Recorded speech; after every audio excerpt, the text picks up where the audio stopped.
ஜீ தமிழ் சரிகமப நிகழ்ச்சியில ஒரு ட்ரெய்னரா இருக்கிறவங்க தான் வந்து லாவண்யா மேம் அவர்கள். இவங்க சமீபத்தில இன்டர்வியூல இந்த கிராண்ட் ஃபினாலே பத்தி பேசியிருக்காங்க. லிட்டில் சாம்ப் சீசன் 5 உடைய கிராண்ட் ஃபினாலே பத்தி பேசியிருக்காங்க.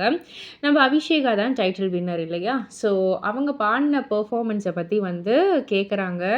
அதுவும் இந்த கருப்புசாமி பாடல வந்து பாடக்குள்ள அ அந்த டிவில பார்க்கக்குள்ளேயே வந்து ஒரு கூப்ஸ் பம்ப்ஸ் ஆச்சு. ஸோ உங்களுக்கு நேரா வந்து பார்க்கக்குள்ள எப்படி இருந்தது? அப்படின்னு வந்து கேட்டதற்கு அவங்க வந்து என்ன சொன்னாங்கன்னா, ஆக்சுவலி அ அபிஷேகா பாடுனது எங்களுக்கு வந்து சரியா கேட்கல அப்படின்னு தான் சொல்லணும். எல்லா குழந்தைங்களுமே சூப்பராவே வந்து பாடியிருந்தாங்க. அ எஸ்பெஷலா வந்து அபிஷேகா வந்து இந்த கருப்பு பாடல வந்து பாடக்குள்ள, அந்த டோட்டல் ஆடியன்ஸே வந்து அப்படியே எரப்ட் ஆன மாதிரி, அந்த ஃபர்ஸ்ட் ஷோலலாம் வந்து கத்திக்கிட்டே இருப்பாங்க இல்லையா? அந்த மாதிரி வந்துட்டு எல்லாருமே சேர்ந்து இப்ப அபிஷேகா கூட பாட ஆரம்பிச்சுட்டாங்க. எல்லாருமே அந்த பாடல வந்து வைப் பண்ண ஆரம்பிச்சுட்டாங்க.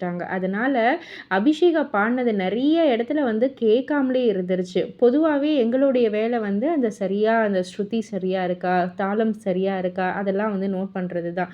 பட் ஆனா இந்த ஒரு ஆடியன்ஸ் குடுத்த ரியாக்ஷன்ல எங்களால வந்து சரியா இது பண்ண முடியல. பட் இருந்தாலும், அ இந்த மாதிரியான ஒரு வரவேற்பு தான் வந்து ஒரு ப்ரீஷியஸான ஒரு மொமெண்ட். இந்த மாதிரியான ஒரு ப்ரீஷியஸான ஒரு மொமெண்ட் வந்து ஒரு கண்டஸ்டன்ட்க்கு கிடைக்குதுன்னா, அது வந்து ரொம்ப ரொம்ப பெரிய விஷயம்.